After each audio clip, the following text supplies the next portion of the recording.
Welcome to a new episode of the MBSE Podcast. This time we are talking again about a book project of Tim. Surprise, surprise. This time we have Doug and we have Brian in the house. It's a very interesting topic about AI-assisted MBSE with SysML.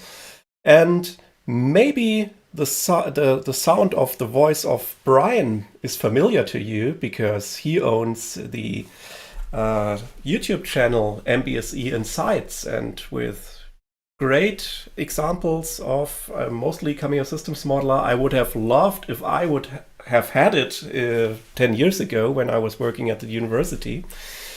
Yeah, but before I talk too much, please introduce yourself. Doug, do you want to start? I am the founder of a company called Parallel Agile. And before that, I ran a company called Iconics for about 30 years. I go back to the pre-UML days when it was Booch, Rumbaugh, and Jakobson, and I was integrating their methodologies about 2 years before UML came along. I've written 8 books on software engineering and systems engineering now, and the one that the three of us are writing is my 9th one. I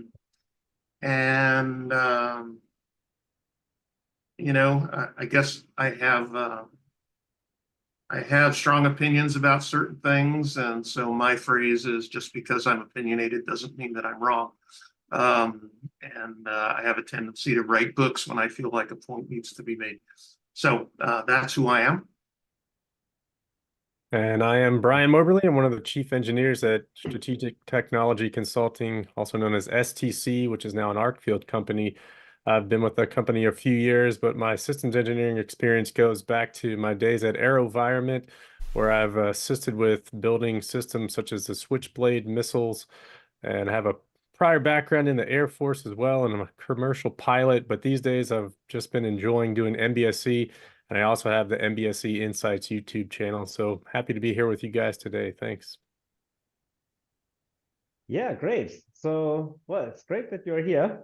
And we want to talk about MBSE, AI, and Doug's strong opinions, and about the book, AI Assisted MBSE with SysML. Christian said it was a book project by Tim, but I'm also involved, but actually I only play a small part in it. It's more Doug's book. So Doug, how did you get the idea for this book, and well, what is this about in general? Sure. So I've been teaching SysML for a few years, and I've taught for a few companies with multiple sets of course materials and different methodologies. And I kept getting frustrated because all of the course materials I was teaching from just kind of completely failed to consider software. Okay, so I'm an electrical engineer by degree, so I kind of get the SysML part of systems engineering.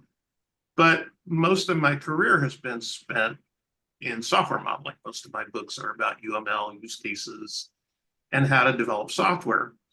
And it always seemed to me like, there's what they call the 4 pillars of SysML: requirement, structure, behavior, and parametrics, right? And for most systems, most of the behavior seems to be realized in software.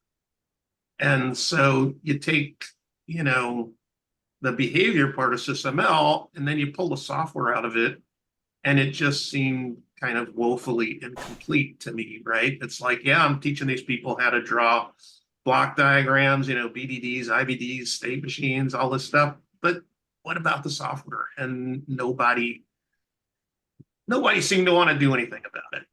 I wrote my first SysML book, I think it was 2010. It was a kind of an ebook that I wrote with someone named Sam Mancarella, who was working for Sparks Systems at that time. Sam is down in Australia. And we put in that book a kind of a roadmap for hardware software co-design. But, I came back to SysML 10 years later, and nobody's, everyone's still skipping the software, right? And I gave a talk back in, I think, 2013 at the No Magic conference down in Dallas on software intensive systems. And it just felt like I'm shouting into the Grand Canyon, and not getting any echo.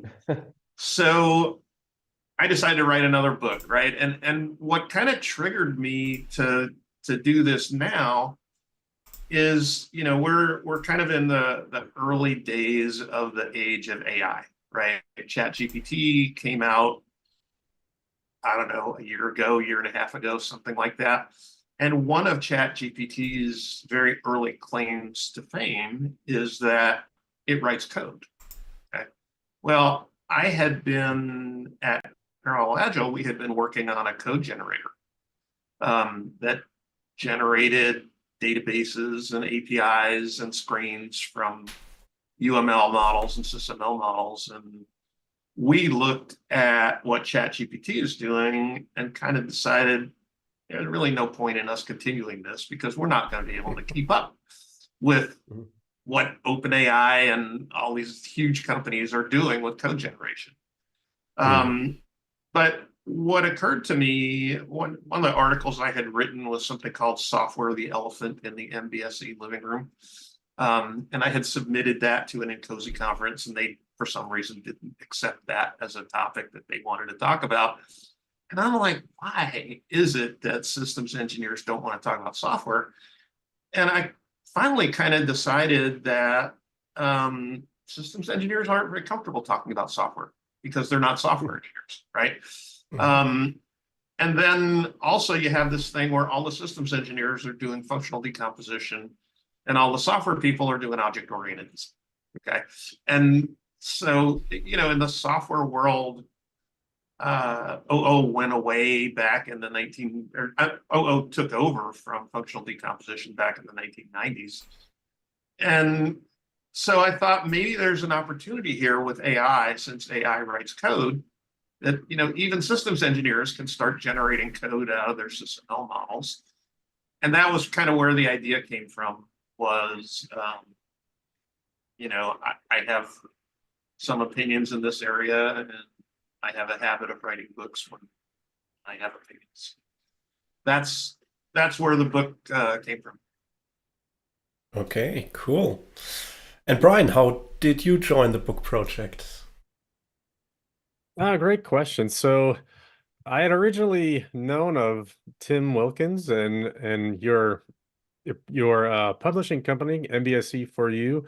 And Doug and I had been thinking about possibly writing a book together, and we decided to reach out to you, and Doug reached out, and you said absolutely. So I decided that I originally came in as an author, but then, with having two kids and a family of four and a full-time job, I ended up backing off a little bit to simply be a contributor to the book. And that's been working out great. So I'm happy to be contributing to the book, not as an author, but as someone who can add value in certain areas. So that's how I became part of the book, and it's been very fascinating working with both of you guys.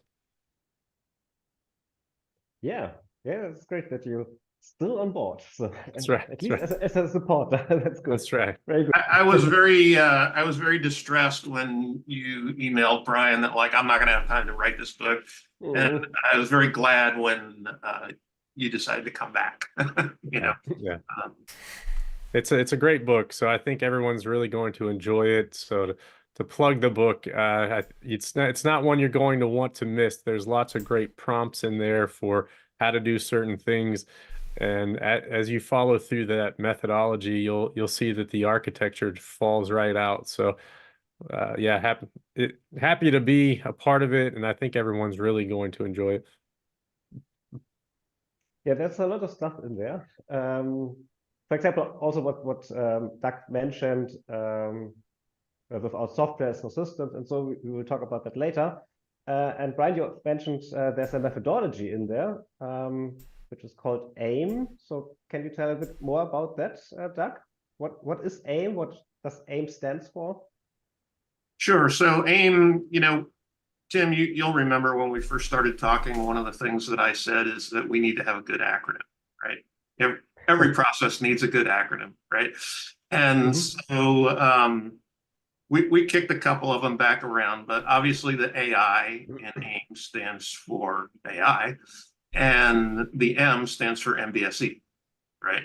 So it's AI MBSE is where AIM came from. And then, you know, the AI artwork was kind of just in its infancy when we were starting the book. And so I asked the very early version of DALL-E to draw a cartoon image of an archery robot hitting a bullseye, and that became the cover image for the book. And it's like aim at the target, right? So we're aiming for the center of the bullseye. And to me, the center of the bullseye is a methodology that doesn't ignore software and leverages AI in as many ways as we can figure out how to leverage it. And that includes being a subject matter expert on a pretty complicated system and generating a whole bunch of code that, you know, fits right into the SysML. Yeah, speaking of SysML, so Tim, up to my knowledge, you wrote mainly the SysML part of AI-assisted MBSE and SysML, and we have, yeah, SysML v2 right in front of the door. So what is special about AI and SysML v2? Is it different? Is it helpful? Doesn't it make sense to write about SysML v1 anymore? So what are your thoughts on this? Well, SysML v2 and AI, or more specifically the large language models, they fit perfectly together because SysML v2 has a textual notation.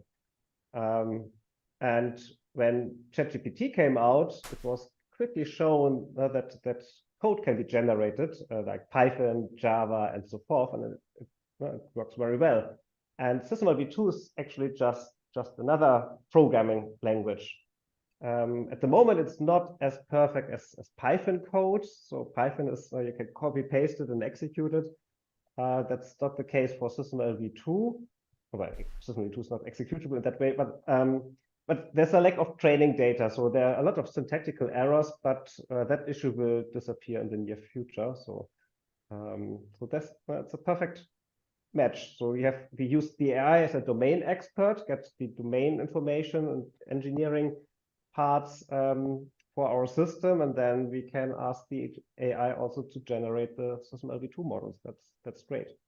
We also cover SysML v1 in the book, but that's then manually created. Theoretically, it also should work that AI can generate SysML v1 models, but that's a little bit more complicated. Yeah, so I can add to that the reason we wound up contacting Tim was that Brian and I were both over in Hawaii for the NCOSE conference last summer. And it was actually the first time I met Brian face to face. We had talked, you know, online. But we're sitting out there, I think it was at the Moana Hotel, having a drink. And I think it was Brian who said, you know, maybe we should target SysML version 2 in this book. And I said, well, that's a really good idea because it takes a while to write a book. And by the time this book comes out, if we target it at SysML version 1, then we're fighting last year's battle again. And I don't like to fight last year's battle. I like to fight next year's battle, right? I like to get there first. So that was when Brian mentioned Tim to me and sent me a link to the MBSE for You website. And I said, what the heck, let me ask. So I sent Tim an email saying, hey, are you entertaining book proposals? You know, because we want to write this book that's about AI and SysML, and we want to target it at SysML version 2. And Tim, I hope it's safe to say you seemed to get a little bit excited when I started telling you about the book. And so I said, well, let me ask, do you want to be a co-author on it? And you said yes, and so here we are, right? But it was the fact that Brian and I were talking about doing a book, and we didn't want it to be a book about last year's technology. We wanted to be a book about next year's technology. And that led us to contact him. And so here. Yeah, that's currently an issue. When you write a book about SysML, do you use SysML v1 or v2? Right. Not easy at the moment. Yeah, so well, you mentioned that before. And one of your slogans is "Without software, there's no system." So what do you mean by that? What do I mean by without software, there is no system? Well, name 10 significant size systems that don't have any software. Name 5, okay? Name 1, okay? Name 1 weapon system or, aerospace related system that has no software. It's to me, in my mind, it's not even debatable, right? It's like if you're designing systems, you're designing software systems. And, of the various modeling tools that are out there, in the 2010 book that I wrote with Sam Mancarella, we had chapters in there about generating code from state machines. We had chapters about generating, because Spark supports VHDL and Verilog and System C. And, we had chapters in there about how to generate code, because the enterprise architect has quite a bit of code generation capability built into it.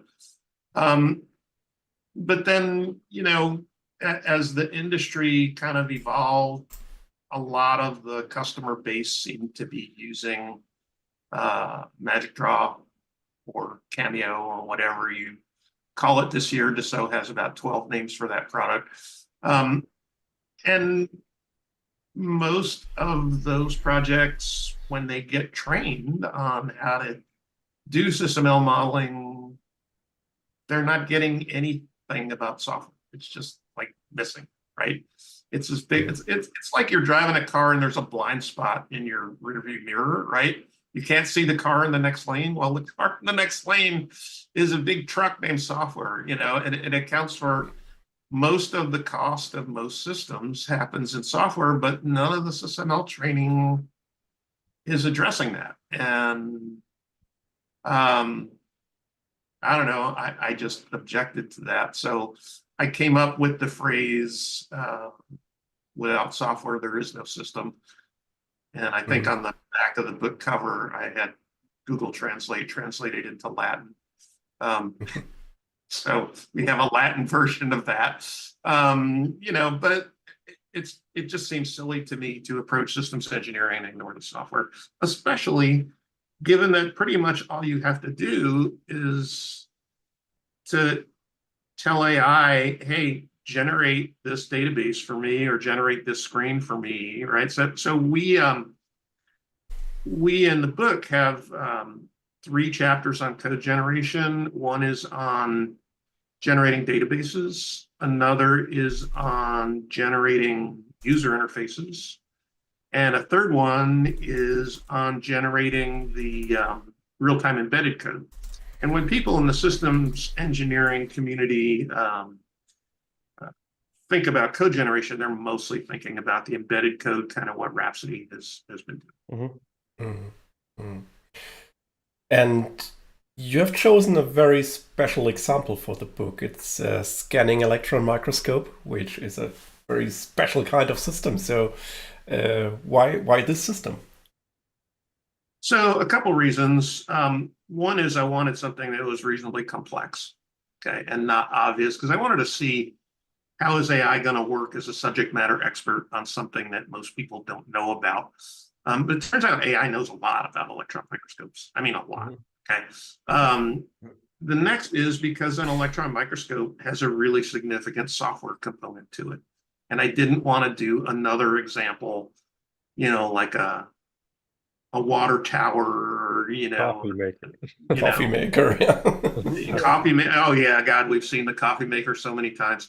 I wanted something that had some real software in it, and so that has an electron microscope has a whole image processing system built into it, right? So it's creating images, it can enhance images, do all that kind of stuff. And then the third is I had in a past lifetime worked on a machine called an electron beam lithography system, which is used in semiconductor manufacturing. And it's not an electron microscope, but it has a lot in common with an electron microscope. Like there's a sample stage that moves a sample around, you know. And so I knew a little bit about similar kinds of systems. Okay. So for those reasons, I picked the electron microscope. Okay. Sounds reasonable. I observe in my projects or in the market here in Germany or in Europe, this tendency that systems engineering builds their own silos. And we are systems engineers, and there are the software engineers, what you mentioned before. Brian, you are also a consultant in see many projects. Do you also observe this in your projects, that systems engineering is not so transdisciplinary, but more another silo? Absolutely. I have definitely seen that quite a bit. And, you know, even with other disciplines, not simply software, but especially with things such as mechanical engineers, you'll see a disparity there between how the systems engineers speak with them and the types of models they build that will support mechanical systems. So I think there's quite a bit of work that needs to be done to show people how you can do that transdisciplinary communication with SysML to bridge that gap between the software engineers, between the mechanical engineers, between the electrical engineers. You know, we were having the discussion the other day, you know, what can an interaction behavior do to show a continuous function? So something where you might want to show electricity coming in from one part or one lifeline to another, how could you show that? And there are some examples out there.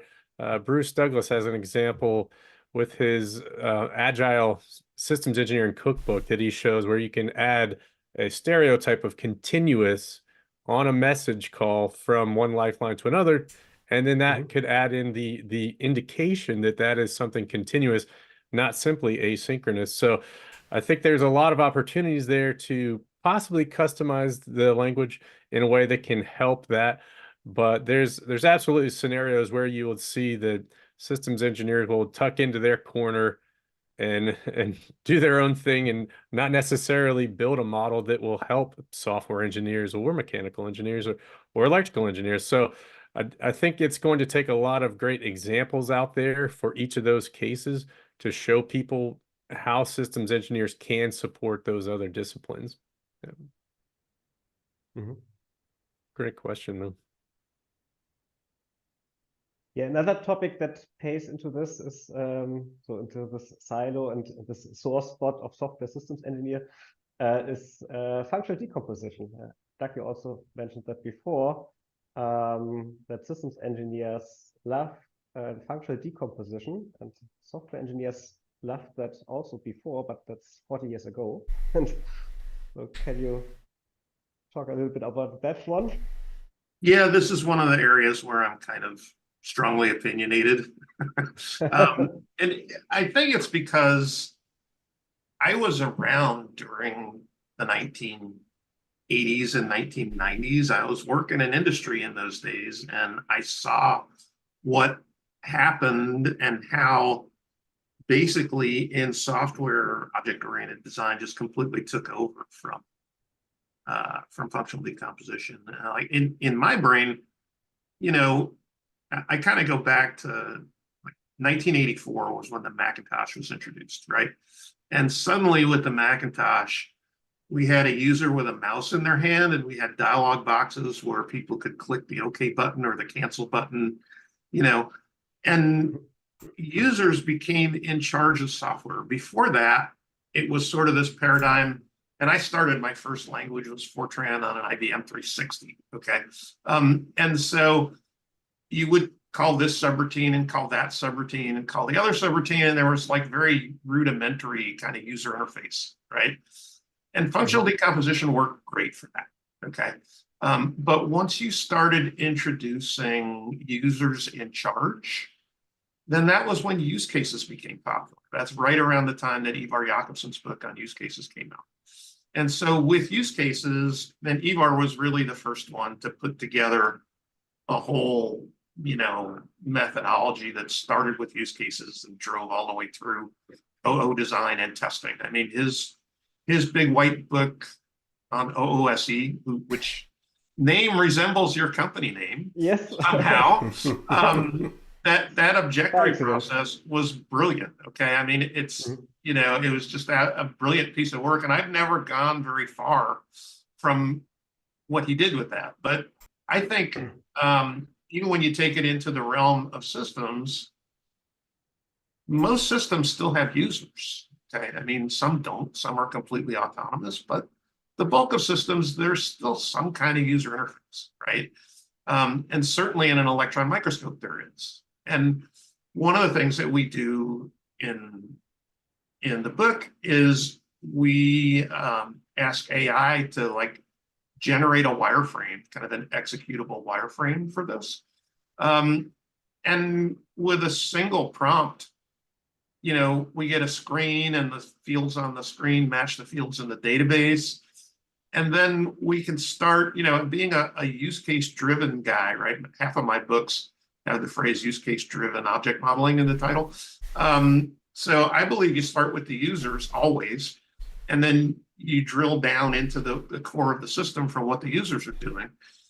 And functional decomposition doesn't work well for that. With functional decomposition, you start with some piece of behavior that the system does, and you start decomposing functions into subfunctions, into subfunctions.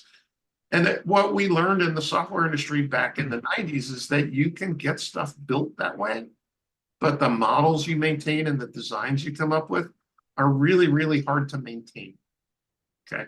Because you have, I call it volatility, right? What changes most frequently, the set of functions, the set of requirements, or the problem domain, okay? And so the most volatile abstraction you have is the set of functions in a system. Next most volatile is the set of requirements. And finally, the most stable set of abstractions is the problem domain. So I always start with domain models and use cases. And I think it works just as well for systems engineering as it does for software engineering. But that's why I am no longer a fan of functional decomposition, even though I used to teach it, right? When I started Iconics, the first things we did were data flow diagrams, and that's functional decomposition, right? It's exactly functional decomposition. And I was kind of shocked when I came back into the SysML community after some years of working on code generators, that everyone's back and they're using activity diagrams like we used to use data flow diagrams. Why? Right? So that's part of the motivation for this book. Okay. Yeah, coming towards the AI part. So, do you have your favorite AI which you use? Are you on OpenAI stack or more the Alphabet way or something else? So I started with ChatGPT, and I resisted for a long time going past the free version of ChatGPT for anything in the book, because I didn't want people to have to go purchase a paid subscription in order to follow what's in the book. And I stayed with that for a very stubbornly long time.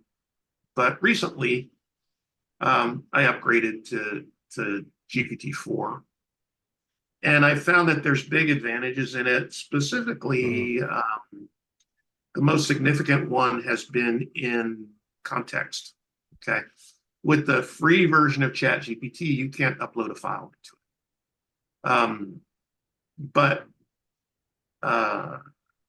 I'm working on a project right now where I had it generate a table of requirements and a table of domain objects and a table of use cases. And when I come back later, I just take those 3 images and I upload it into GPT, and I said, okay, now let's add to these requirements, right?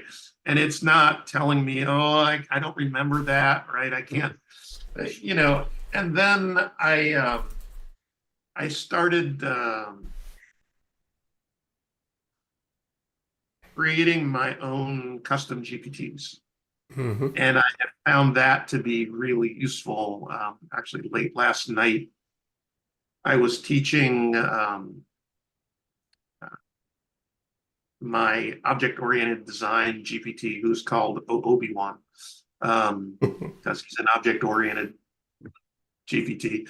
But I was teaching Obi-Wan how to write use cases using my preferred use case template, and then how to automatically ask me, like, hey, if I ask you to write a use case narrative, ask me afterwards if you want me to generate the screen, right? Generate a wireframe.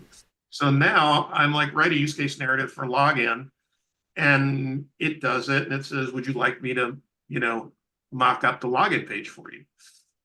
So the custom GPTs are really pretty cool, and I'm still just scratching the surface of them. But it was actually when Brian and I, so we're kind of in the middle of the physical architecture and parametrics, and one of the reasons I'm really happy that Brian quit the project is he knows more about parametrics than just about anybody that I know. In fact, we have AI personas that are becoming AI agents now, and Brian's persona is called Perimatrix. And so Brian and I were training Perimatrix to do really cool things with parametric simulation. And so I kind of have switched from, no, I want this to all be open and freely available, to like, you know what? You can still just do it with the free version, but it's going to work better if you use the and it's mainly those two things. One is the ability to keep context and rapidly restore context. I tried something yesterday. So my last book before this one is called Parallel Agile, and I have a PDF copy of it. And I just dropped the whole book onto GPT-4, and it read it. And I'm like, tell me about chapter 4. And it doesn't, right? So it can inhale a 300 or 400 page book without any trouble, and then talk intelligently about it, summarize what's in it. I'm having it write some marketing copy for my website right now.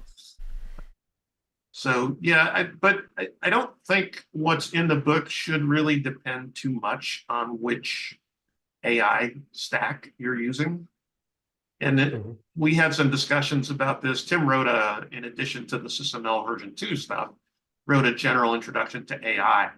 And, I was pretty opinionated that we don't want to tie this book to any one particular AI, because by the time the book comes out, it's the AI stack is going to be obsolete, and it will have advanced like 18 steps since since we wrote it, since we started writing. So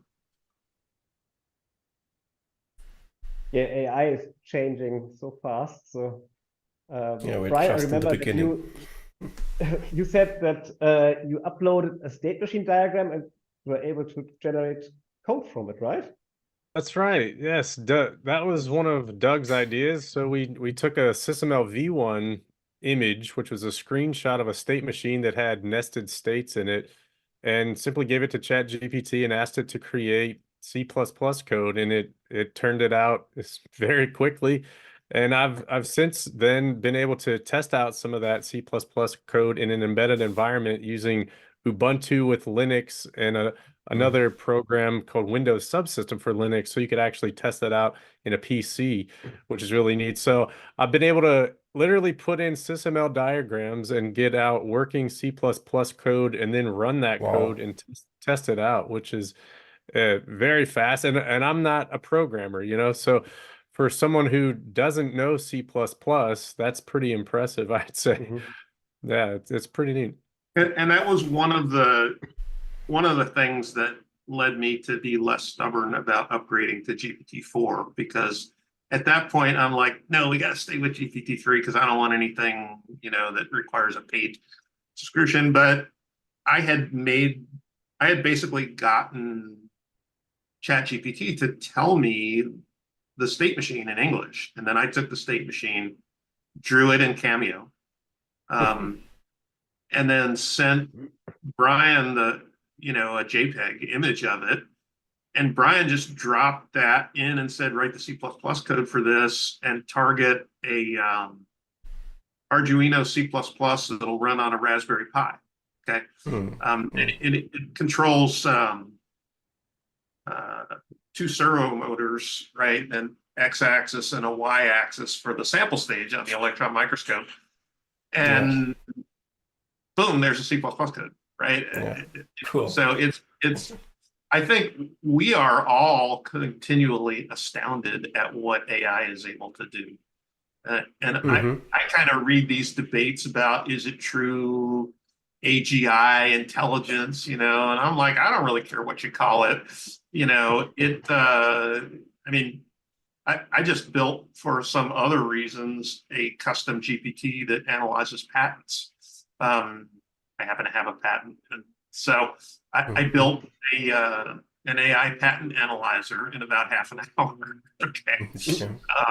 And so it's pretty astounding what this stuff can do. And we're still in the infancy of it, right? So I don't think this is the last book on this topic, by any stretch of the imagination. I think if you go out 3 years from now and 5 years from now, everyone's going to be using AI routinely as a part of their systems engineering work. Everybody's going to be generating code using AI. And in 3 years, I think most of the SysML work is not going to be version 1 anymore, but it's going to be version 2. And, so I like to aim into the future, if you will forgive me the pun. But, that's the center of the bullseye that we're shooting at in this book. Yeah, regarding to all this context, I'm wondering how long it takes that we can really drop CAD models, electronic designs, whatever of an existing brownfield project, and then applying a method like AIM, and not like at the moment that you say we have a greenfield approach and we want to invent or reinvent the electron microscope. So this will be really, really interesting times. So do you think that's reasonable in the next years? Well, because of what we were just talking about, where you can just feed the AI a diagram and have it do stuff with it.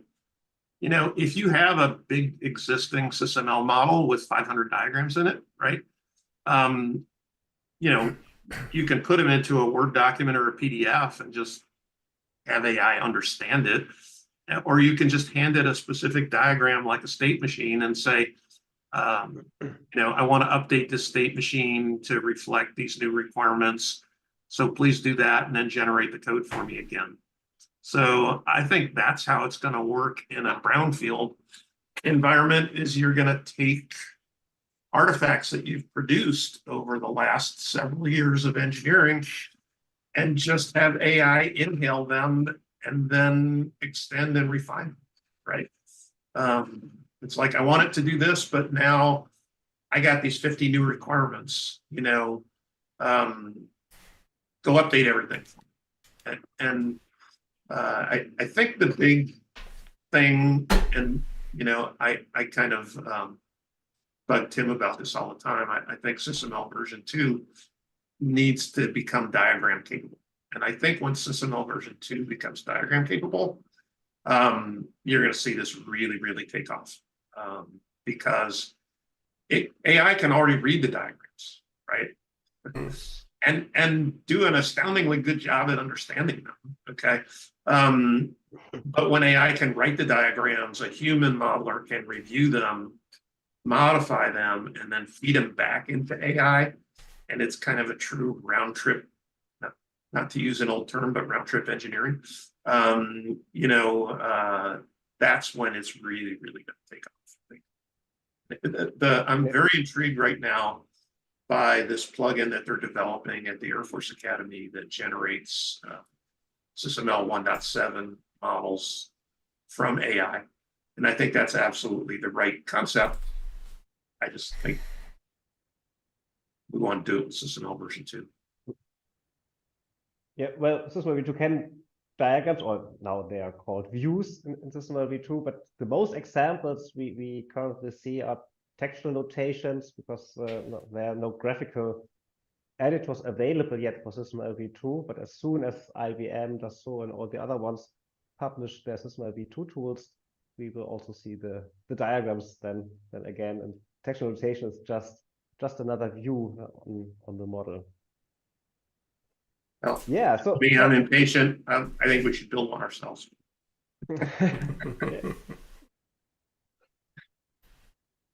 Yeah, together with AI or with large language models, I assume that the best approach is that LLMs, that they still create the textual notation, but then another tool creates from the textual notation the diagrams. Now that's a typical task, I guess, then from the SysML v2 tools. That's something that must not be done by an AI. So the AI can perfectly generate the text, and then another tool generates the diagrams. It's probably a good. One AI agent generates the text, and another AI agent generates the diagram. All this way.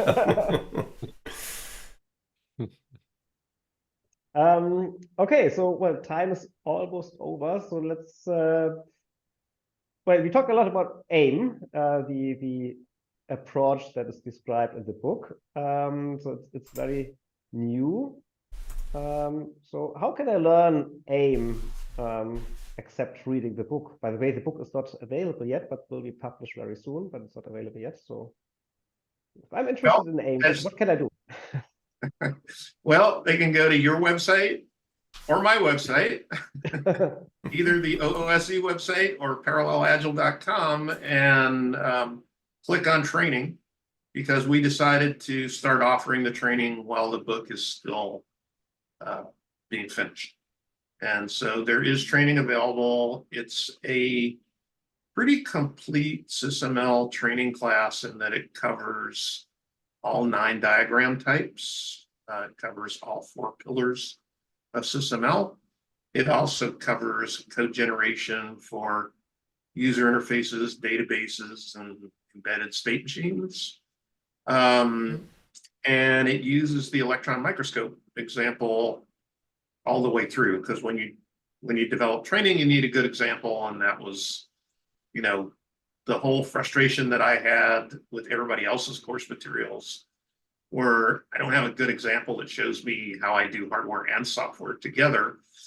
And being the stubborn guy that I am, I said, I'll bet with AI's help, I can design a whole electron microscope, right? And we're not doing the whole electron microscope, but we're doing a lot of it, okay? I mean, enough to illustrate all the points, I mean, what Brian and I are working on right now is physical architecture with trade studies and component selections. And with GPT-4, it'll actually go out on the internet and find product spec sheets and understand the product spec sheets and let us do these trade studies with pretty realistic values. We're doing amplifiers, preamplifiers, and signal to noise simulations, what I would call reasonably sophisticated SysML. And that's all covered in the training and in. Will we see some videos on MBSE Insight to this topic, to AIM? As far as AIM is concerned, you'll probably see some remnants of that for sure.